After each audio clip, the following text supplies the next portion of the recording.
नमस्कार मित्रांनो, welcome to S class education.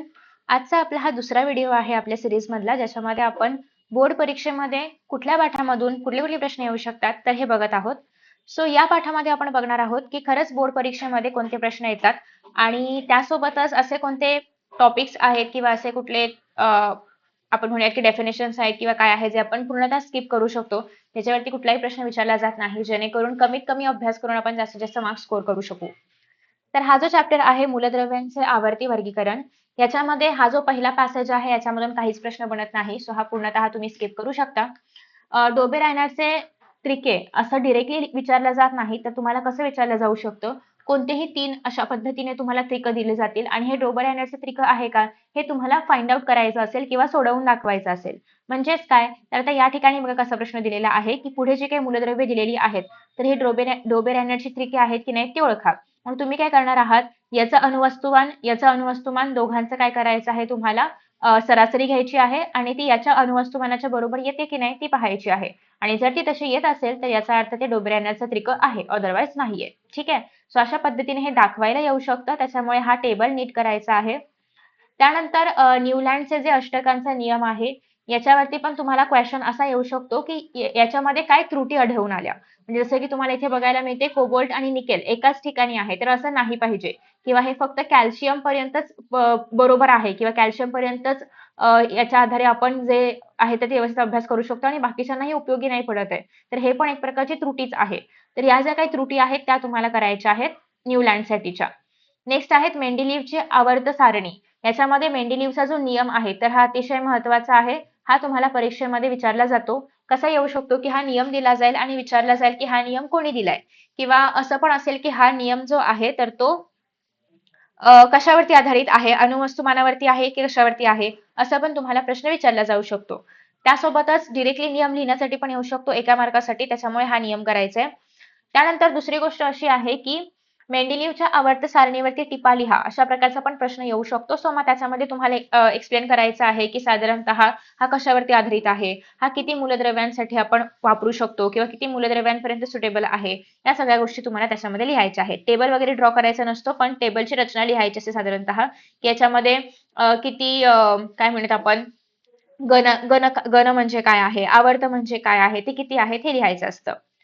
त्यानंतर पुढे आहे मेंडेलिव्हचे आवर्त सारणीचे गुण काय काय आहेत आणि त्यासोबतच आपण म्हणूया की त्रुटी काय काय आहेत.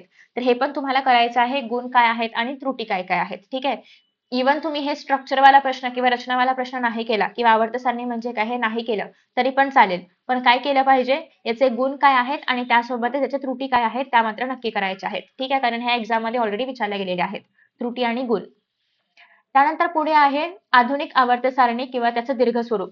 हे पण एक्झाम मध्ये विचारलं जातं. याच्यामध्ये मग तुम्हाला लिहायचं असतं की एकूण आवर्त म्हणजे काय आहे किंवा आवर्त किती आहेत, गण म्हणजे काय आहे किंवा गण किती आहेत, त्यासोबतच त्याच्या चौकटी आहेत तर त्या काय आहेत, त्यासोबतच एस खंड काय आहे, पी खंड काय आहे, डी खंड काय आहे, एफ खंड काय आहे हे लिहायचं आहे. प्रत्येक खंडामध्ये किती गण येतात, या आवर्त सारणीच्या आधारे आपण किती मूलद्रव्यांना ह्याचा किती किती मूलद्रव्यांसाठी ही सारणी उपयुक्त आहे तर हे सांगायचं आहे.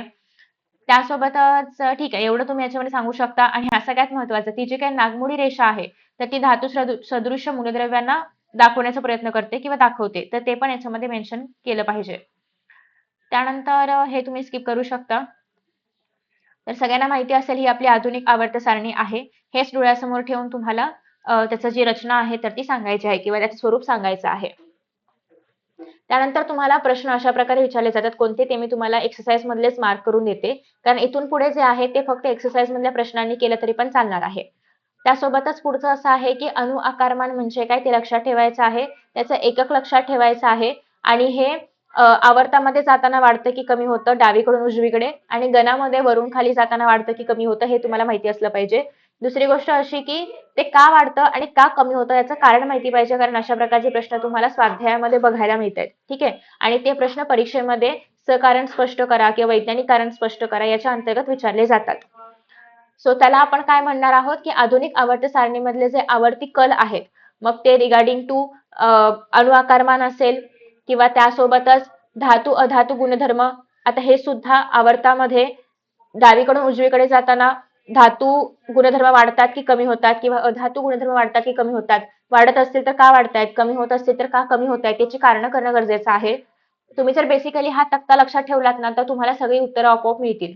सो हा तक्ता परीक्षेमध्ये काढण्यासाठी नाही विचारला जात, पण तुम्हाला उत्तरं लक्षात ठेवण्यासाठी खूप महत्वाचा आहे.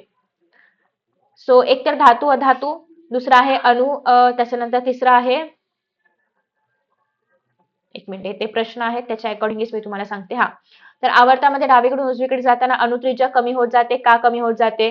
धातू गुणधर्म कमी होतं की वाढतं, जे काही असेल ते. अधातू गुणधर्म कमी होतं की वाढतं, ते जे काही असेल ते. किंवा गणामध्ये वरून खाली जाताना अणुत्रिज्या वाढत जाते. तर अशा प्रकारचे तुम्हाला शास्त्रीय कारणे लिहामध्ये प्रश्न विचारलेच जातात, त्याच्यामुळे हे करायचे आहेत.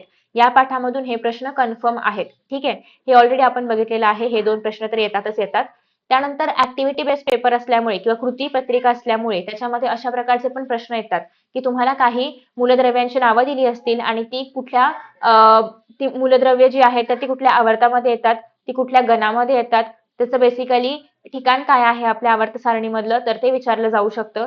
तर अशा प्रकारचा प्रश्न 4था करायचा आहे. प्रश्न 7व्या मधले हे 3 प्रश्न जे आहेत तर ते करायचे आहेत. ठीक आहे, बाकी तर आपण जे काही पाहिलेलं आहे तेवढं सफिशियंट आहे. एक्स्ट्रा काही करायची गरज नाहीये. ठीक आहे, तर आय होप की तुम्हाला हा व्हिडिओ आवडला असेल. या चॅप्टर मधून मोस्टली फोकस कशावरती करायचा असेल तर शास्त्रीय कारणे द्या या प्रश्नावरती करायचा आहे.